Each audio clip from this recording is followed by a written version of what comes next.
Ghost train movie review. ఈ movie 1:35 తో prime లో స్ట్రీమ్ అవుతుంది. ఇంకా మన ఛానల్ 3K సబ్స్ కి దగ్గరలో ఉంది గైస్, సబ్స్క్రైబ్ చేసుకోండి, మనకు కొంచెం సపోర్ట్ గా ఉంటుంది. సరే, ఇంక ఈ మూవీ ఎలా ఉందిరా అంటే, మూవీలో స్టోరీ స్టార్ట్ చేయడం గైస్ చాలా అంటే చాలా స్పీడ్ గా స్టార్ట్ చేస్తారు, మనకైతే ఎక్కడ ల్యాక్ చేయరు.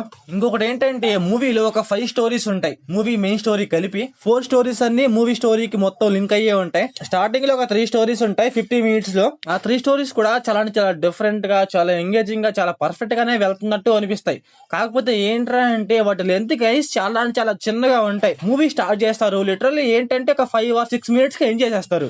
అంటే వీళ్ళు మూవీలో ఏ చూపిద్దాం అనుకున్నారో దాన్ని పర్ఫెక్ట్ గా చూపించకుండానే ఆపేస్తా ఉంటారు. స్టోరీ స్టార్ట్ చేసినప్పుడు మనకైతే చాలా అంటే చాలా ఎంగేజింగ్ గా, చాలా డిఫరెంట్ గా వెళ్తున్నట్టు అనిపిస్తుంది. స్టోరీని స్టార్ట్ చేస్తాడు, మనకైతే ఎంగేజింగ్ గానే ఉంటది. కాకపోతే ఏంటంటే ఎండింగ్ అన్కండిషనల్లీ ఎండింగ్ చేస్తాడు. మూవీ స్టార్టింగ్ లో ఒక 3 స్టోరీస్ ఉంటాయి, ఈ 3 స్టోరీస్ లో అలాగే ఎండింగ్ చేస్తాడు. కాకపోతే ఏంటంటే స్టోరీస్ గైస్ కొంచెం పర్లేదు, బానే ఉంటాయి, మరీ అంత వరస్ట్ గా ఉండవు, మరీ అంత లాగ్ గా కూడా ఉండవు. ఆ స్టోరీస్ లో హర్రర్ సీన్స్ కావచ్చు, అవన్నీ కొంచెం పర్లేదు, బానే ఉంటాయి. అలాగే కొన్ని సీన్స్ లో అయితే మనకైతే ఒక ఇంటెన్సిటీ బిల్డ్ చేస్తాడు, అదైతే నాకు కొంచెం బాగా అనిపించింది. అలాగే నెక్స్ట్ ఏం జరుగుతుందో మనకైతే చూడబుద్ధి అవుతా ఉంటుంది, నెక్స్ట్ స్టోరీ ఏంటి అనేసి మనకు తెలుసుకోబుద్ధి అవుతా ఉంటది.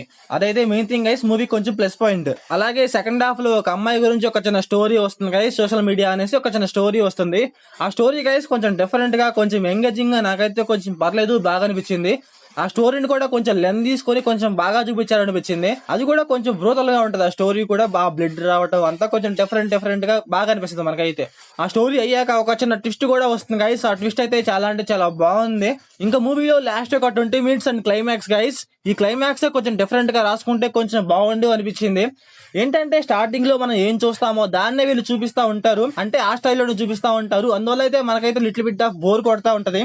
క్లైమాక్స్ అన్నాక కొంచెం డిఫరెంట్ గా, కొంచెం హర్రర్ గా ఆ రేంజ్ లో ఉండాలి. కాకపోతే ఏంటంటే వీళ్ళు నార్మల్ గానే తీసుకువెళ్తారు, అందువల్ల అయితే మనకైతే లిటిల్ బిట్ ఆఫ్ లాగ్ అనిపిస్తుంది. మూవీకి మెయిన్ థింగ్ క్లైమాక్స్, ఈ క్లైమాక్స్ వీళ్ళు పర్ఫెక్ట్ గా చూపించలేదు. మూవీలో క్లైమాక్స్ నే ఇంకా కొంచెం డిఫరెంట్ గా రాసుకొని కొంచెం డిఫరెంట్ గా చూపిస్తే కొంచెం బాగుండు అనిపించింది. యాక్చువల్లీ క్లైమాక్స్ సీన్ లో ఏంటంటే ఏదో ట్రైన్ లో ఏదో అయిపోతా ఉంటది, వీళ్ళు దాన్ని పర్ఫెక్ట్ గా చూపించరు. అలాగే అక్కడ ఏమవుతుందో మనకు కూడా అంత పర్ఫెక్ట్ గా అర్థం కాదు, జస్ట్ ఏంటో లాగ్ చేస్తున్నట్టు, వీళ్ళు ఏదో చూపిస్తున్నట్టు అనిపిస్తా ఉంటది. అక్కడ హర్రర్ కూడా మరీ అంత ఏం చూపించరు. స్టార్టింగ్ లో ఒక 2 స్టోరీలు ఉంటాయి, ఆ 2 స్టోరీల్లో దెయ్యాన్ని వీళ్ళు బాగా చూపిస్తారు. ఈ క్లైమాక్స్ లో ఏంటో చూపించినట్టు వచ్చినట్టు అలా వస్తా ఉంటది, అలా పోతా ఉంటది హర్రర్ అయితే, అదే ఐ మీన్ దెయ్యం. సో ఓవరాల్ గా ఇంకా ఈ మూవీ చూడొచ్చా అంటే, మీకు హర్రర్ మూవీస్ బాగా ఇష్టం అనుకుంటే ఒకసారి ట్రై చేయండి గైస్, మీకైతే నచ్చొచ్చు.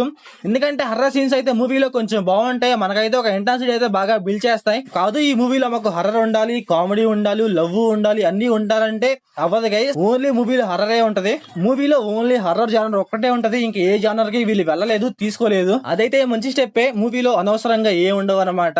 కాకపోతే అక్కడక్కడ మనకైతే కొంచెం లాగ్ అనిపిస్తుంది అంతే. సో ఇంకా మీ ఇష్టం గైస్, చూస్తారా చూడరా అనేసి. సో మీరు మూవీ చూసుకుంటే మీకు ఎలా అనిపించిందో కామెంట్ చేయండి. So thanks for watching.